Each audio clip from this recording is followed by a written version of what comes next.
My name is Ruby Carter, I'm 29 years old, and this is the story of how I took my life back. It came at 7:42 a.m. on a Tuesday. You're banned from Thanksgiving, idiot. No hello, no explanation, just that, glowing on my screen from my mother. I stared at the message until my coffee went cold. Most people would cry after a text like that from their own mom. Most people would feel their world crack open. I didn't. I smiled. Because after years of paying their mortgage, their car insurance, and their phone plan, I realized something very simple. They'd just banned the person who kept their lights on. 3 days later, when the power cut out mid-Thanksgiving dinner, my phone buzzed 87 times. Missed calls, frantic voicemails, begging. That's when they finally learned what my silence costs. But before I tell you how everything flipped, like and subscribe, and drop a comment to let me know where you're watching from. I'm a billing coordinator for a large healthcare network in North Carolina. My life from 9 to 5 is a testament to order. I live inside spreadsheets where columns must align and figures must balance to the penny. My world is composed of invoices, payment codes, and provider IDs. If a hospital overcharges an insurance company by a single cent, it is my job to find it. If a patient's account is delinquent, I follow a clear established protocol. There is a system. There are rules. There are consequences. My work is methodical, precise, and emotionally sterile. I am good at it because I appreciate the logic. In my professional life, accountability is not a virtue. It is a baseline requirement. Every day at 5 o'clock, I would log off from this world of predictable order and drive headfirst into the chaotic, emotionally volatile, and fundamentally illogical economy of my own family. At home, I wasn't Ruby Carter, the competent professional who managed multi-million-dollar accounts. I was simply a resource. I was the family's walking, talking financial buffer, the human equivalent of a rounding error that always rounded in their favor. My salary wasn't viewed as the product of my education, my hard work, or the hours of my life I traded for it. It was treated as a communal safety net, a slush fund to cover their mistakes, their impulses, and their chronic inability to live within their means. This arrangement was never explicitly stated. It didn't need to be. It was the foundational premise of our family. As elemental as the roof over their heads, a roof I would later realize that I was paying for. The erosion of my financial independence began not with a bang, but with a slow seeping tide that I barely noticed until I was already neck-deep in it. When I landed my first real job after college, I was euphoric. The pride of signing my own lease on a small, clean apartment was a feeling I'll never forget. It was my space, my life, my name on the mailbox. That precious feeling of autonomy lasted approximately 3 weeks. The first breach came in the form of a phone call from my mother. I was at my desk at work, still trying to learn the complex software, when my phone vibrated. Her voice was a masterclass in manufactured panic, a carefully calibrated performance of a woman on the edge. "Ruby, honey, it's a disaster," she'd whispered dramatically. "I'm at the grocery store and my debit card was declined.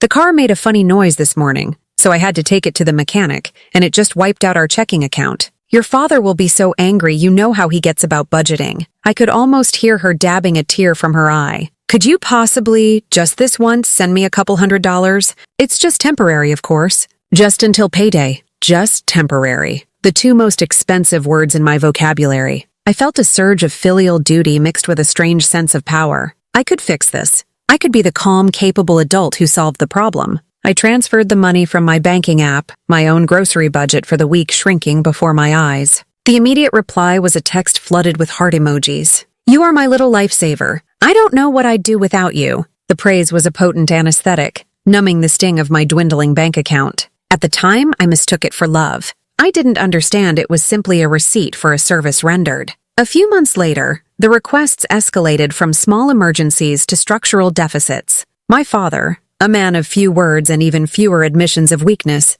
sat me down at their kitchen table one Sunday. He smelled of sawdust and quiet desperation. He pushed a menacing-looking envelope from their mortgage lender across the table. The words "Notice of Intent to Foreclose" were printed in an aggressive red font. He refused to meet my eyes, choosing instead to study his own calloused hands as if he'd never seen them before. "The price of lumber went up," he mumbled, a half-truth that was easier to offer than the full one. "A couple of clients were late to pay. We got behind. I hate to ask this of you, Ruby. Truly I do. But you're the responsible one. You've always been so good with money." He finally looked up, and the shame in his eyes was so profound it felt like a physical blow. "We just need a bridge loan, son. Just to get us over the hump. Saying no would have felt like an act of profound cruelty. He was my father. He had worked himself to the bone my entire life, so I did what the responsible one was supposed to do. I nodded and told him I would take care of it. The relief that washed over him was so immediate and total that it was startling. "That's my girl," he'd said, his voice thick with emotion. That afternoon, I paid the overdue amount, plus the late fees. It became a silent monthly ritual. I was given the login to their bank account under the guise of helping them budget, but we all knew what it really was. I was assuming responsibility for their largest and most important bill. I rationalized it to myself as a temporary measure, but years passed. The temporary bridge had become a permanent pillar, and I was the one holding it up. I once found a receipt for a weekend golf trip he and his buddies had taken, dated 2 days after I'd made a particularly tight mortgage payment for them. The realization that my sacrifices were funding their leisure was a cold, bitter pill to swallow. But the most chaotic and draining force in our family's financial ecosystem was my older brother, Dean. At 32, Dean was a whirlwind of unfulfilled potential and staggering entitlement. He was perpetually on the cusp of his big break, a concept that allowed him to treat regular employment as something beneath him. His financial emergencies were frequent, loud, and invariably presented as my fault. The magnum opus of his irresponsibility was the repossession of his enormous gas-guzzling pickup truck. He called me from the side of the road, screaming into the phone. "My truck is gone! They just took my truck! This is what happens when you don't help me out," he bellowed, his voice a mix of fury and self-pity. "I told you I needed that money for the payment. I told you. But you were too selfish to help your own brother, and now I have nothing." The money he was referring to was a $500 loan he had demanded the week before to invest in a friend's cryptocurrency scheme. For the first time, I had mustered the courage to say a firm no. My own rent was due, and I simply didn't have it. My no was not a moral stand. It was a mathematical reality. Within the hour, the second wave of the assault began. My mother called, her voice trembling with manufactured sorrow. "Ruby, I am so disappointed in you," she began, her tone colder than ice. "Your brother has lost everything, and you could have prevented it. He is your family. What is wrong with you that you can't see that? You have a good job. You're single. You don't have the expenses he does. It's just money, Ruby. It's not more important than your brother's well-being." The logic was a dizzying, manipulative vortex.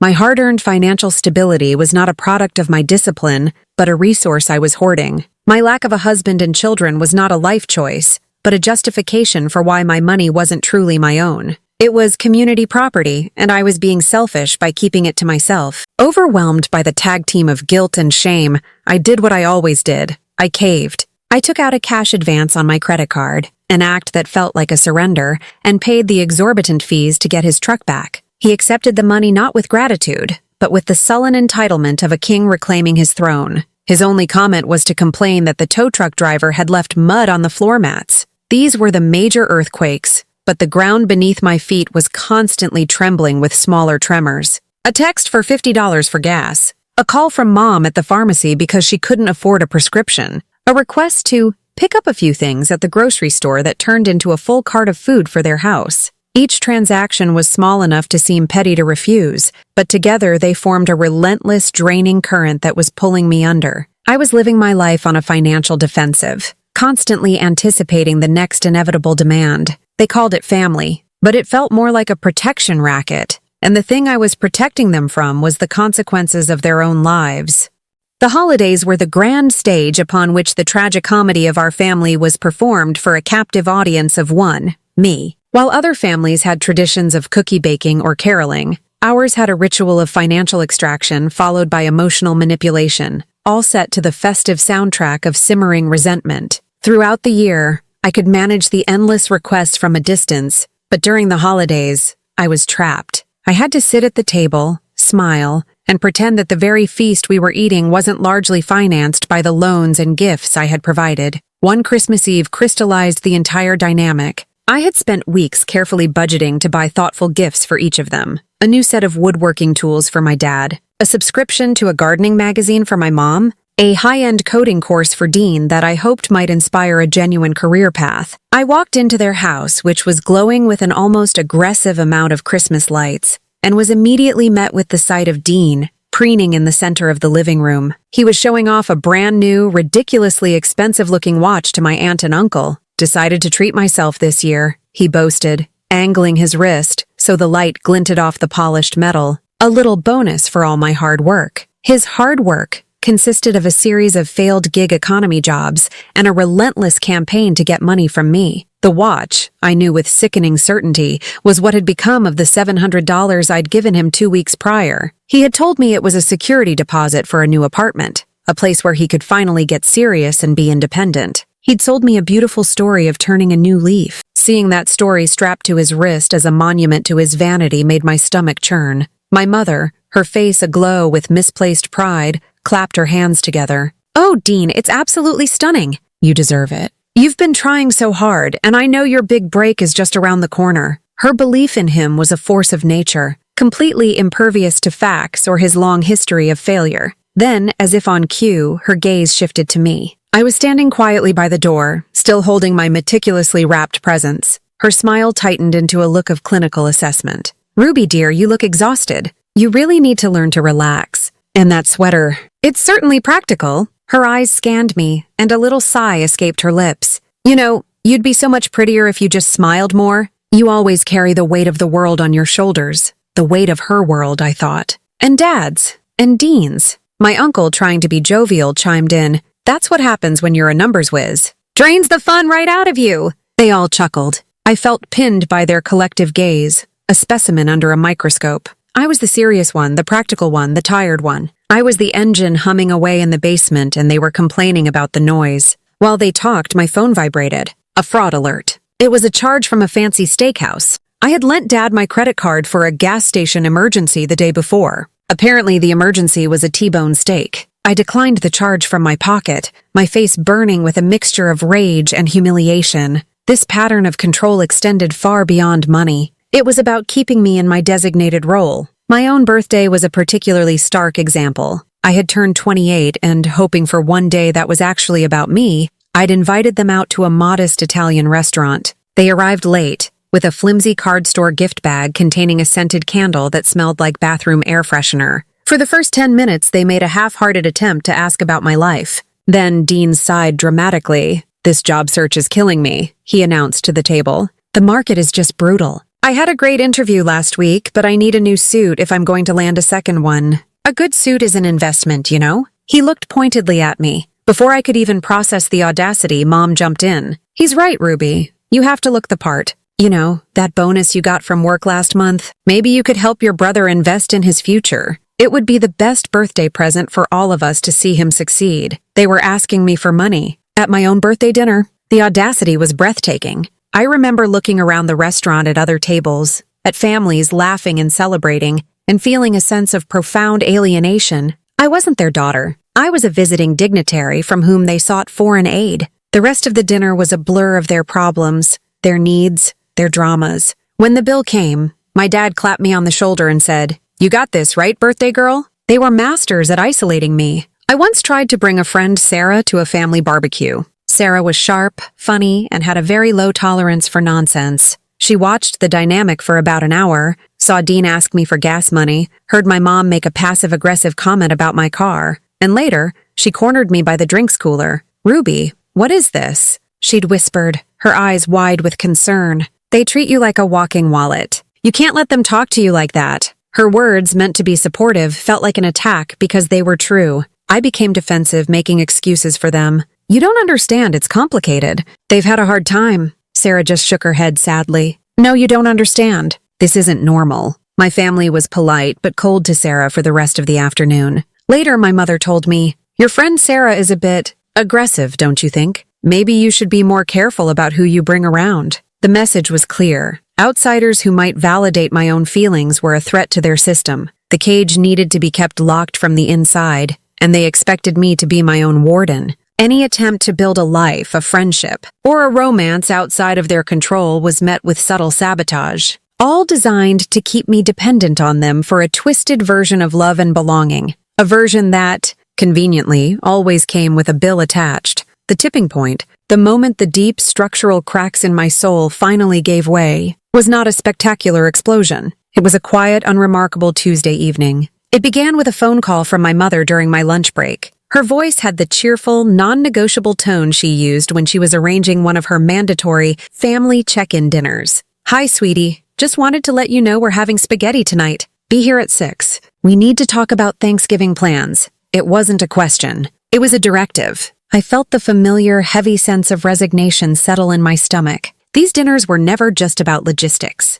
They were ambushes, carefully staged events where I would be cornered and pressured. I spent the rest of the afternoon at my desk in a state of low-grade dread, trying to anticipate what the angle would be this time. Was the car making another noise? Was Dean launching another ill-fated business venture? I felt like a defendant walking into a courtroom, knowing the verdict had already been decided against me. The drive over was thick with a sense of foreboding. I remembered the last check-in dinner a few months prior, where they had collectively decided, without consulting me, that I should co-sign a loan for Dean to consolidate his credit card debt. I had managed to wriggle out of it, a feat that resulted in a week of icy, silent treatment. I knew tonight would be another test of my weakening defenses. I walked in at 6:07 to the smell of burnt garlic bread. My tardiness was the first item on the agenda. "You're late," my mother announced from the stove, not even turning around. We were about to start. Her voice was clipped, a little punishment for my 7-minute transgression. Dean was at the table, his face illuminated by the glow of his phone,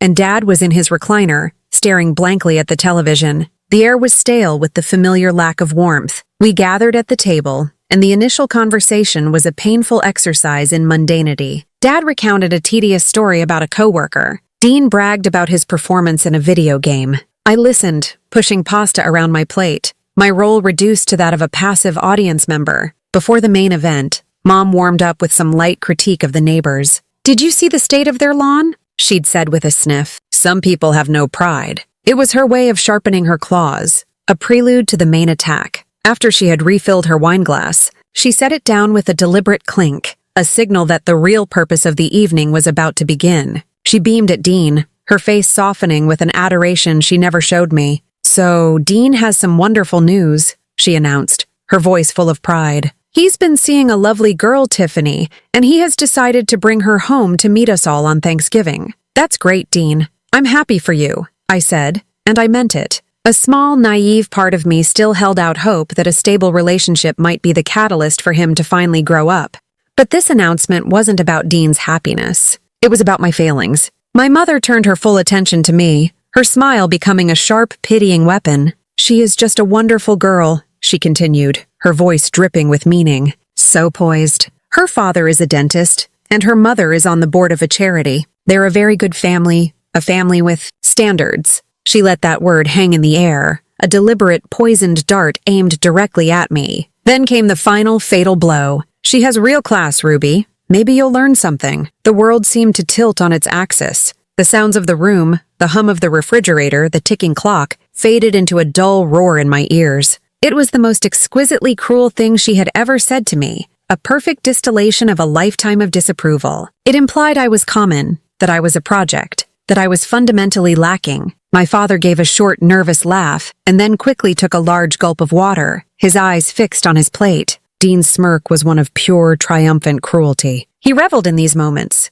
My diminishment was essential to his own inflated sense of self. They continued to talk about Tiffany, each word a fresh wound. They talked about her clothes, her job, her sophisticated taste in wine. Every compliment for this woman I had never met was a carefully chosen stone to be thrown at me. And as they talked, my phone buzzed in my pocket. A notification I had set for myself. Credit card payment due. The balance was thousands of dollars higher than it should have been. Inflated by their water bills, their car repairs, their emergencies, the dissonance was sickening. I was sitting at a table being insulted for my lack of class by the very people whose basic necessities I was secretly funding on a high-interest credit card. I had to get out of the conversational line of fire. I tried to pivot. "Dad," I said, my voice sounding weak and thin. "The car, did you—" "Oh, Ruby, for God's sake, stop it," my mother snapped, her voice like a whip crack. "Stop your lecturing. We know about the car. Must you always find a way to suck the joy out of every single evening?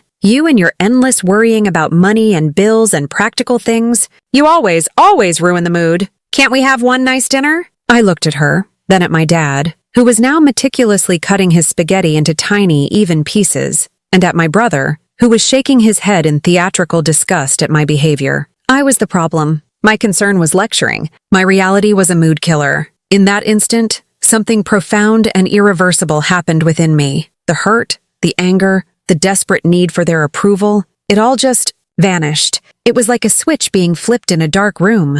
All emotion drained away, replaced by a cold, quiet, and absolute clarity. I saw them not as my family, but as a deeply dysfunctional system that required my constant sacrifice to maintain its broken equilibrium. I was not a daughter. I was a component, and I was done. I calmly placed my fork and knife on my plate. I didn't say another word. I let them talk around me, their voices becoming a meaningless buzz. I wasn't sulking. I was observing. I was collecting my final pieces of data. And in the silent spaces of my mind, I began to formulate my resignation. The drive home wasn't filled with tears. It was filled with a strange and terrifying sense of calm. The dinner hadn't just broken my spirit. It had broken the chains that had bound me to them for 29 years. The week that followed the disastrous dinner was a revelation. I implemented a new policy in my life, a silent embargo. When my mother called, I let it go to voicemail. When Dean texted, I read the message and then deleted the thread. It was a week of quiet rebellion,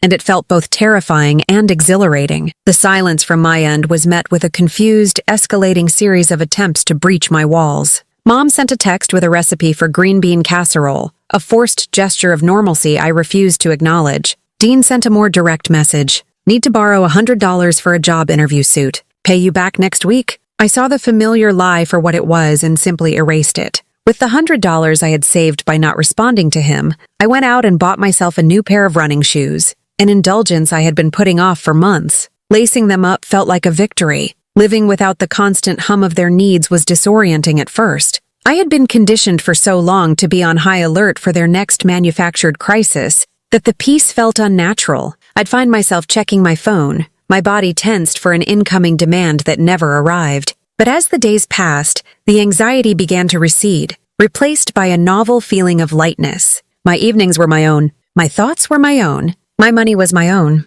I went to a movie by myself on a Friday night, something I hadn't done in years. I sat in the dark theater, eating popcorn, and for 2 hours, no one needed anything from me. It was a profound and simple joy. I was beginning to remember who I was when I wasn't fixing their lives. I should have known the peace wouldn't last. A system as dependent on me as theirs was would not allow me to simply walk away. They would interpret my silence not as a consequence of their behavior, but as an act of aggression that required a counterattack. The first shot came from Dean. It was a text feigning concern, a classic manipulative tactic. Hey, just wanted to check if you're okay. Mom's really worried about you, says you've been quiet. Everything all right? I saw it for the reconnaissance mission it was. He was probing my defenses, trying to see if he could guilt me back into communication. I ignored it. My silence, I knew, would be his justification for the next phase of the assault. The final, decisive blow came on Tuesday morning. I was at my kitchen table, sipping my coffee and enjoying the quiet morning sunlight,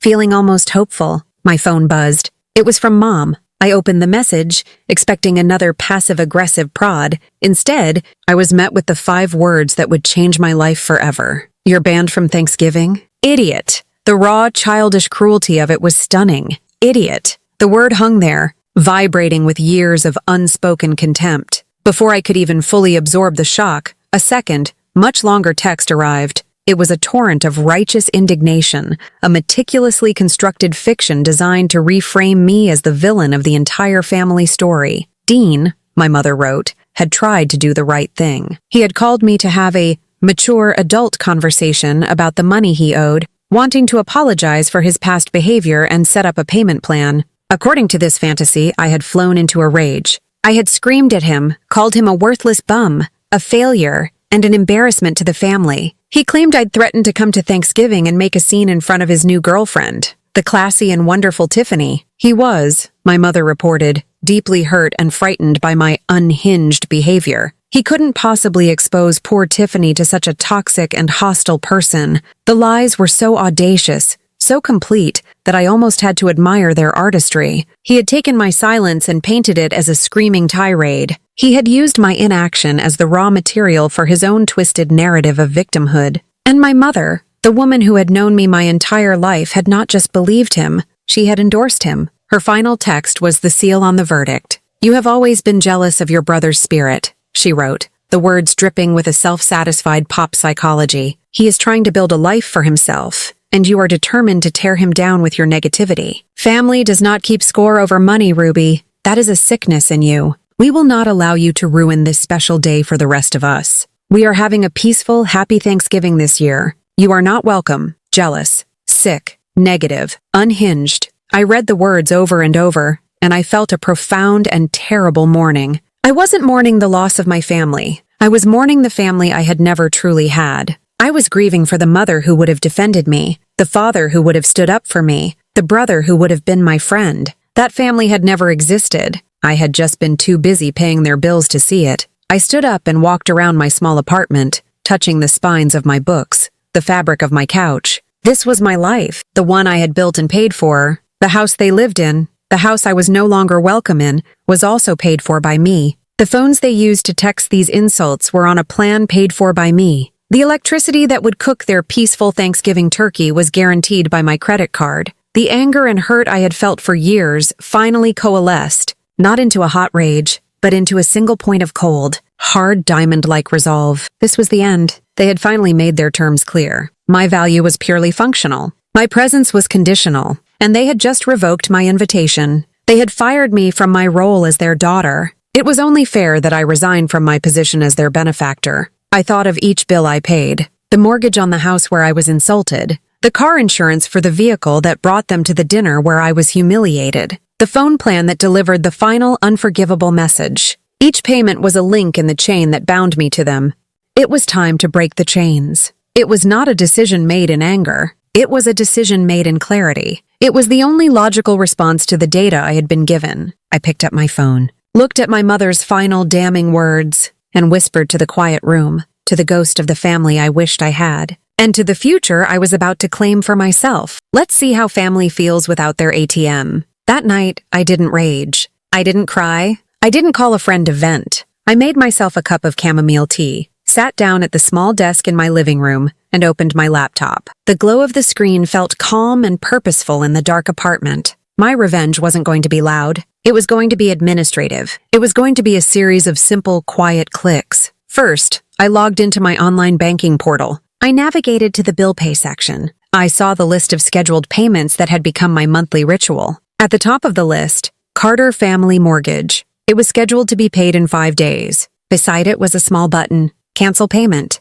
I moved the cursor over it and clicked. A confirmation box popped up. Are you sure you want to cancel this scheduled payment? I clicked yes. The line item vanished from the screen. A knot in my shoulders I hadn't even realized was there for years began to dissolve. Next, the power company. I had set up the account years ago, linking it directly to my credit card for autopay because Mom and Dad were always forgetting and getting hit with late fees. I logged into their website. It took me less than a minute to find the payment settings. I clicked Manage Payment Methods, saw my Visa card listed as the primary, and clicked Remove. The website asked if I was sure. I was. The system confirmed. No valid payment method on file. Their lights were now running on borrowed time. The internet and cable bill was next. That one was in Dad's name, but I had the login information saved in my browser. I logged in, went to the billing section, and did the exact same thing. Remove card, confirm, done. No more streaming the football games Dean loved so much. No more Mom binge-watching her favorite shows. Not on my dime. The final and most complicated piece was the family phone plan. I was the primary account holder. Their lines, Mom's, Dad's, and Dean's, were all attached to mine. This one required more than a click. I had to call the phone company. I put my phone on speaker, sipped my tea, and waited through 15 minutes of hold music. When a customer service representative finally answered, I was calm and polite. Hello, I said. I'd like to make some changes to my account. I need to separate my line from the other 3 lines on my family plan. I want to move to an individual plan, effective immediately. Okay, ma'am, the representative said, a little confused. So you want to release the other 3 numbers from your account? Exactly, I said. They will be responsible for setting up their own account and their own payment plan from this point forward. There was some typing on the other end. All right, ma'am, I can process that for you. The change will take effect at the start of the next billing cycle, which is in 2 days. After that, the other 3 lines on your account will be suspended until the account holders contact us to set up a new plan. Perfect, I said. Thank you. When I hung up the phone, I closed my laptop. The entire process, the systematic dismantling of the financial scaffolding that had held up my family for nearly a decade, had taken less than 15 minutes. It was shockingly simple to undo years of obligation. I stood up and walked to my window, looking down at the quiet street. I didn't feel a surge of power or a thrill of vengeful glee. I didn't feel angry or triumphant. I just felt light. The crushing weight of their expectations, their emergencies, their endless draining need had been lifted. It was gone. For the first time since I was 21 years old, my paycheck was entirely my own. My future was entirely my own. The silence in my apartment was no longer lonely. It was the sound of freedom. I had not built a bomb to blow up their lives. I had simply stopped holding up the walls of their house, and now it was up to them to see if it could stand on its own. Thanksgiving morning, I woke up without an alarm. Sunlight streamed through my window. There was no frantic rush to peel potatoes, no passive-aggressive texts from Mom about what time I needed to be there. The day was a blank slate. Mine. I made myself a special breakfast, French toast with fresh berries. I put on some quiet jazz music. I decided to cook my own small Thanksgiving dinner, just for myself. I bought a turkey breast instead of a whole bird, a small bag of potatoes, and the ingredients for a single pumpkin pie. The process was calm, joyful. There were no expectations to meet, no one to impress. Just me, my kitchen, and the simple pleasure of cooking. I kept my phone face down on the counter all day. I knew what would happen if I looked at it. I didn't want their noise to invade my peace. This one day was for me. My tiny meal was ready around 3 in the afternoon. I sat at my small dining table, the one that only has 2 chairs. I poured myself a glass of wine. I said a quiet word of thanks for the silence, for the peace, for the freedom. At 3:47 p.m., as I was taking my first bite of turkey, the phone buzzed against the wooden counter. A text message. I ignored it. A few seconds later, it buzzed again. I took another bite of mashed potatoes. Then it started vibrating continuously. I finished my meal in peace. I cleared my plate, washed the dishes, and even enjoyed a slice of my own pumpkin pie. The phone continued its frantic buzzing on the counter, a trapped, angry insect. Finally, with a sigh, I picked it up. The screen was a nightmare of notifications. It started with a text from Mom at 3:47 p.m. Did you forget to pay the electric bill? The power just went out. Then another from her a minute later. Ruby, this isn't funny. The turkey is half cooked. Call the power company. At 4:02 p.m., a text from Dean. Internet's out? Can't stream the game. Fix it. No, please, no question mark. Just a command. Fix it. Then the missed calls started. First from Mom, then Dad, then Dean. Over and over. They were taking turns. A coordinated assault on my phone. The screen was lit up with their names. I watched, detached, as the number of missed calls climbed. 1, 5, 12. Then came the voicemails. I listened to the first one out of a morbid curiosity. It was Mom. Her voice wasn't angry anymore. It was high-pitched and panicked. Ruby, please pick up. The power is out. We think the whole neighborhood is dark, but Mrs. Henderson next door still has her lights on. What is going on? Everything is going to be ruined. Tiffany is here. Please call me back. The next voicemail was from Dad. He just sounded confused and helpless. Ruby, your mother is worried about the electricity. Did you change something on the account? Just call us back, let us know what's happening. Dean's was the last one I listened to. He wasn't confused or panicked. He was furious. What the hell did you do? You did this on purpose, didn't you? You psycho! You ruined Thanksgiving. Pick up your phone, you coward! The same people who had called me selfish for wanting to be paid back were now begging, demanding, and screaming for my help. The irony was thick enough to taste. They had banned me from their Thanksgiving, but they had forgotten that I was the one who had paid for the electricity that cooked the turkey, the internet that streamed the game, and the very phones they were using to scream at me. I put the phone back down, face down. I poured myself another glass of wine and sat on my couch. I watched the numbers climb on the lock screen. 20 missed calls, 45, 60. The final count, when the calls finally tapered off around dinner time, was 87. 87 times they had reached for me. 87 times they had found nothing but silence. In my quiet, peaceful, fully lit apartment, I felt nothing but a profound, unshakable calm. Their perfect, classy Thanksgiving was ruined. And it was the best Thanksgiving I'd had in my entire adult life. For 2 days, there was nothing. A wall of absolute silence. I imagined the fallout at their house. The half-cooked turkey, the dark rooms, Dean's classy girlfriend Tiffany getting a front row seat to my family's dysfunction. I wondered what they ate for dinner. I wondered what they were saying about me. But mostly I just enjoyed the peace. The silence was a confirmation that I had done the right thing. Then, on Saturday afternoon, my phone rang. It was my mother's number. I had been ignoring them, but I knew it couldn't last forever. A confrontation was inevitable. I decided it was time to have it on my own terms. I took a deep breath, let it out slowly, and answered the call, putting it on speaker. "Hello?" I said, my voice perfectly calm. "Ruby!" Mom's voice was a strained, trembling mess. There was none of the usual anger or accusation. It was the voice of pure desperation. "Oh, thank God. Ruby, the bills, the mortgage, everything's a mess. We've been getting letters, final notices." The bank called. "Why would you do this to us?" The question was so predictable, so perfectly aligned with their view of the world. In her mind, this was something I had done to them, not the natural consequence of their own actions. "Do this to you?" I said softly, keeping my voice even and steady. "Mom, I didn't do anything to you. I just stopped doing everything for you." There was a muffled sound on the other end, and then Dad's voice came on the line, strained and gruff. He was always the one to step in when he thought Mom's emotions were failing to get the job done. He was the enforcer. "All right, Ruby, you've made your point," he said, his tone leaving no room for argument. "You were upset, we get it. Now it's time to stop this game and turn everything back on." It wasn't a request. It was an order, the same order he might use to tell me to pass the salt at the dinner table. He still believed he was in charge, that my life and my finances were subject to his authority. He believed my actions were a childish tantrum that had simply run its course. This was the moment. The point of no return. "No," I said. Just one word. It was quiet, but it filled the space between us with an undeniable finality. There was a pause on their end, a heavy, stunned silence that hurt more than shouting ever could. It was the sound of a reality they had never conceived of crashing down on them. Then Dean broke the silence, his voice dripping with his usual charm and arrogance.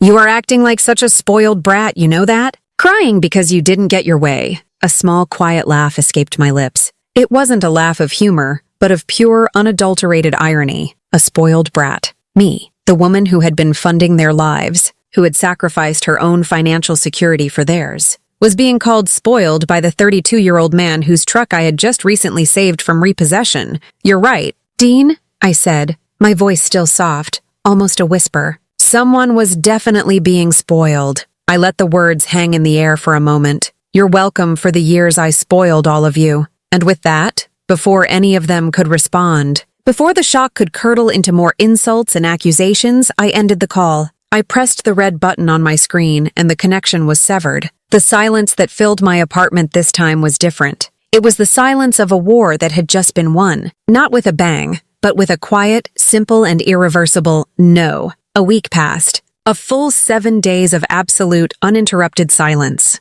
No calls, no text, no angry voicemails. The absence of their constant, low-grade emergency hum was a revelation. I had lived with it for so long, I had forgotten what life felt like without it. I woke up in the mornings feeling lighter. I came home from work and the evening was mine, with no financial fires to put out. I started reading a novel that had been sitting on my nightstand for months. I went for a long walk in the park on the weekend. It was a new kind of normal, and it was better than I ever could have imagined. I thought maybe they'd finally gotten the message. I thought that perhaps, faced with the real-world consequences of their own lives, they had finally been forced to accept the new reality. I started to believe that the painful separation was complete. Then, one evening, I came home to find a white envelope slipped under my apartment door. There was no stamp, which meant someone had delivered it by hand. My name, Ruby, was written on the front in my dad's familiar, slightly shaky handwriting. My heart started to beat a little faster. My first instinct was to throw it away, to not let them back in, not even through a piece of paper. But curiosity, and perhaps a deeply buried sliver of hope, got the better of me. I picked it up, went inside, and sat at my kitchen table before carefully tearing it open. The letter was short, written on a single sheet of lined paper torn from a notepad. It was from my dad. "Ruby, this last week has been hard. Your mother is a wreck. We had to borrow money from your uncle to get the power back on and pay the mortgage penalty. Dean is trying to find a better job. You made us realize how much we relied on you. I guess we never saw it clearly before. We took it for granted. I'm sorry for that. We'll handle things ourselves now. We have to, but it would be nice to see you again. Your mother misses you. Maybe next Thanksgiving? Love, Dad." I read the letter 3 times. It was the closest thing to an apology I had ever received from my family. The words, "I'm sorry for that," were a monumental admission, something I never thought I would see. He acknowledged their reliance on me. He acknowledged they had taken me for granted. It was a crack of light in a door that had been sealed shut for decades. But then there was the last part. Maybe next Thanksgiving? It was a hook, a gentle tug back toward the old dynamic. An invitation to step back into the role of the peacemaker, the dutiful daughter who forgives and forgets. It was a test. I folded the letter neatly and tucked it into the drawer of my nightstand. I didn't put it in the trash, but I didn't frame it on my wall either. It wasn't a trophy of my victory, nor was it a poison I needed to purge from my life. It was just a fact, a piece of the story. Keeping it wasn't a sign that I was considering his offer. It was a reminder, not of the pain they caused, but of the peace I had found. It was a reminder that sometimes distance isn't cruelty. Sometimes it's just clarity. It's the space you need to see things, and people, for who they really are. And I finally saw my family clearly. I saw the apology for what it was, a first fumbling step, but I also saw the invitation for what it was, a return to a life I had no intention of living again. It's been 6 months since that text. 6 months since the 87 missed calls. 6 months of quiet, steady, and sometimes lonely peace. The phone plan is still mine alone. I get a simple, predictable bill every month, and it makes me smile. I heard through my aunt that my parents and Dean finally got their own plan. Apparently, the shock of the first bill was a significant family drama, but it was one that happened completely without me. The mortgage, the electricity, the internet, they are all theirs again. The responsibility for their life is back in their hands, and for the first time in my adult life, my paycheck belongs entirely to me. I opened a real savings account, a high-yield one. I have an emergency fund. Last month, I started putting money into a retirement account. These are small, boring, administrative tasks, but they feel like radical acts of self-care. They are proof that I am building a life for myself, by myself. Last night, I baked an apple pie. It was the recipe my mom used to make, the one with extra cinnamon. The smell filled my small apartment, a scent that used to be tangled up with holiday stress and quiet resentment. But now, it was just the smell of apples and cinnamon. I ate a slice of it warm, sitting in silence at my own table. There was no yelling from the living room, no guilt-laced conversation, no golden boy bragging about his latest purchase funded by my labor. There was just me, the pie, and the quiet hum of my own refrigerator. It was simple. It was peaceful. It was enough. Family can call you selfish when you stop funding their comfort. They can call you cruel when you draw a line in the sand. But peace, real, soul-deep peace, doesn't come with a payment plan. You can't buy it for someone else, and no one can take it from you once you've claimed it. So when people ask if I regret cutting them off, I smile and say the truth. No, I didn't cut them off. I finally cut myself free. If this story resonated with you, please consider hitting the like button and subscribing to the channel.